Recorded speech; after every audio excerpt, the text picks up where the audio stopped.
వరంగల్లో జరిగే బీఆర్ఎస్ రజతోత్సవ సభకు ఇప్పటికే గ్రామాన జెండాలు ఎగరవేస్తూ పింకు రంగు పులుముకుంది. దీనిలో భాగంగానే తిరుమలపాలెం మండల పరిధిలోని బీఆర్ఎస్ జెండాని ఆవిష్కరిస్తూ బయలుదేరేందుకు సర్వం సిద్ధమైంది. దీంతో మనల్ని పూర్తి విషయాలు తెలుసుకునేందుకు బీఆర్ఎస్ మండల పార్టీ అధ్యక్షుడు తిరుమలపాలెం మండల అధ్యక్షుడు భాషపైన వీరన్న మనతో ఉన్నారు. ఆయన అడిగి తెలుసుకుందాం.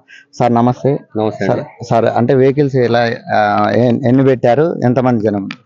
మాది ఖమ్మం జిల్లా పాలేరు నియోజకవర్గం తిరుమలపాలెం మండలం.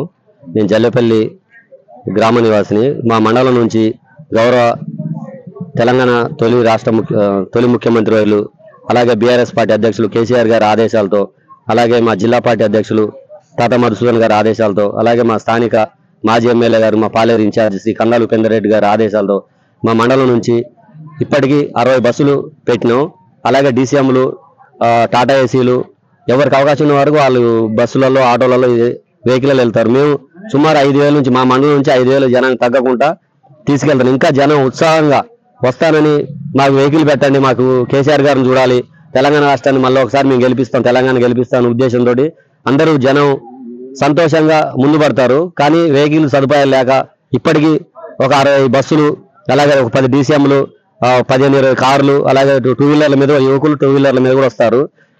రానున్న ఎన్నికల్లో, స్థానిక ఎన్నికల్లో కానీ అలాగే వచ్చి అసెంబ్లీ ఎన్నికల్లో కానీ మరొకసారి కేసీఆర్ గారిని ఆదరించి కేసీఆర్ గారు గెలిపించాలని, 2028లో కేసీఆర్ గారు గెలిపించాలని జనమంతా ఉత్సాహంతో ముందు నడుస్తున్న ఈ పాలేరు జనానికి, అలాగే తిరుమలపాలెం మండల జనానికి, ఈ ప్రెస్ మీడియా మిత్రులందరికీ ప్రత్యేక కృతజ్ఞతలు తెలియజేస్తూ ఈ రోజు జరగబోయే చెలో అసెంబ్లీలో వరంగల్ మీటింగ్ కి, ఈ రోజు జరగబోయే మీటింగ్ అందరూ ప్రశాంతంగా వెహికల్ వెళ్ళి జాగ్రత్త రావాలని అందరినీ కోరుకుంటూ, ప్రతి ఒక్కరికి వచ్చిన వారికి మంచినీళ్ళు కానీ, మజ్జిగ ప్యాకెట్లు కానీ, భోజన సదుపాయం కానీ అన్ని ఎక్కడికక్కడ ఏర్పాటు చేసినాం. అలాగే స్థానిక నాయకత్వం కూడా, గ్రామ నాయకులు కూడా ఏర్పాటు చేసుకున్నారు. మీ అందరికి బీఆర్ఎస్ పార్టీ తరఫున ప్రత్యేక కృతజ్ఞతలు తెలియజేస్తున్నాం.